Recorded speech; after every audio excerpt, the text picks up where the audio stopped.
Oui, bonjour. Merci à vous pour votre combat et pour votre dernier livre, Comprendre l'époque, qui permet vraiment de comprendre les enjeux actuels. Donc, moi, je le recommande à tous. Le deuxième titre, c'est Pourquoi l'égalité? Alors, à ce sujet, j'avais une question à vous poser. Sur l'égalité, j'avais pensé à Karl Marx et j'ai découvert plusieurs faits troublants sur Karl Marx.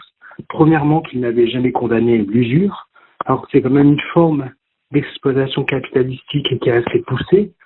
La première internationale a été financée par les Rothschild et Marx lui-même faisait partie de l'arbre généalogique de Lionel de Rothschild. Est-ce que, à la lumière de tous ces éléments troublants, est-ce que cela n'entache pas le prestige de Karl Marx, sa probité intellectuelle? Bref, qu'est-ce que cela vous inspire? Oui, ça c'est une critique typiquement de droite, voire d'extrême droite de Marx. Alors il y a deux choses. Chez Marx, il y a son œuvre qui est essentiellement une œuvre théorique qui explique l'épopée de la bourgeoisie et son fonctionnement, et qui est très rigoureuse, très intéressante et je dirais révolutionnaire. C'est le premier aspect. Après, il y a le deuxième aspect qui est sa vie. Et sa vie, il a été dans des engagements politiques toute sa vie, qui l'ont d'ailleurs exigé qu'il fuit l'Allemagne, puis la France, et qu'il se réfugie en Angleterre. Et donc, il était impliqué politiquement. Il avait à la fois des ennemis et des amis, voire des protecteurs.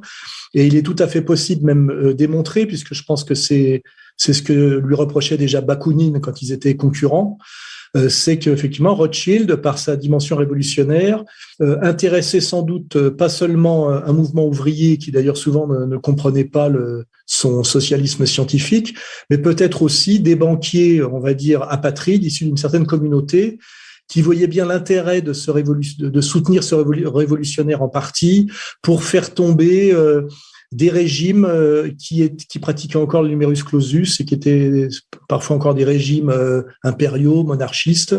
Et donc, on peut admettre que à côté du travail théorique de Marx, il y a eu des protections, des implications politiques qui étaient entachées de tout ce qui est politicien, effectivement. Mais je pense qu'il faut bien séparer les deux. C'est-à-dire que son œuvre théorique n'est pas un maquillage ou une escroquerie. Il y a vraiment un travail de fond. Il faut pas oublier que Marx, qui était issu de la très bonne bourgeoisie, puisque son père était, je crois, un avocat d'origine juive, mais qui était déjà converti au protestantisme, et que lui a épousé une aristocrate allemande, il aurait pu avoir la belle vie, entre guillemets, et sa vie a été une vie de combat et de souffrance, pourchassé par la police, pauvre, et quand il rédige le Capital à la fin de sa vie, il le rédige tous les jours au British Museum, avec un vieux manteau, avec assez peu d'argent, c'est Engels qui l'aide, donc il serait assez, faible de réduire Marx à une escroquerie, entre guillemets. Quant à sa filiation Rothschild, je me méfie énormément de ce genre de truc. On dit la même chose d'Hitler, maintenant on dit la même chose même de Schwab. Il faut faire un petit peu attention. Trop de complotisme nuit au complotisme. Quant à l'usure, je rappelle que Marx est un théoricien qui est un critique de ce qu'on appelle l'économie politique et notamment l'économie bourgeoise. Et un des concepts fondamentaux de la théorie marxiste, c'est l'extorsion de la plus-value. L'extorsion de la plus-value, c'est une théorie bien plus, je dirais, profonde que la simple critique de l'usure. Voilà. Marx est un théoricien de l'économie et il n'a pas besoin de critiquer l'usure, ce qui serait une attaque assez binaire, assez simple, assez simpliste même. Et ce qu'il faut voir chez Marx, c'est ces grands concepts, c'est extorsion de la plus-value, baisse tendancielle du taux de profit, et puis qui chapeaute tout ça, ce qu'on appelle la réification, c'est-à-dire le fétichisme de la marchandise, le fétichisme de la valeur. Et là, il y a une puissance théorique qui éclaire l'épopée bourgeoise, ses contradictions, sa laideur, qui dépasse toutes les critiques qu'on peut lui faire. Voilà. Et puis après, on peut être marxien sans être strictement marxiste, puisqu'effectivement, il y a eu un moment donné où Marx lui-même a cru que, avec la toute-puissance du concept, il pouvait non seulement expliquer le monde, mais le transformer. On a eu un siècle depuis pour en revenir, entre guillemets.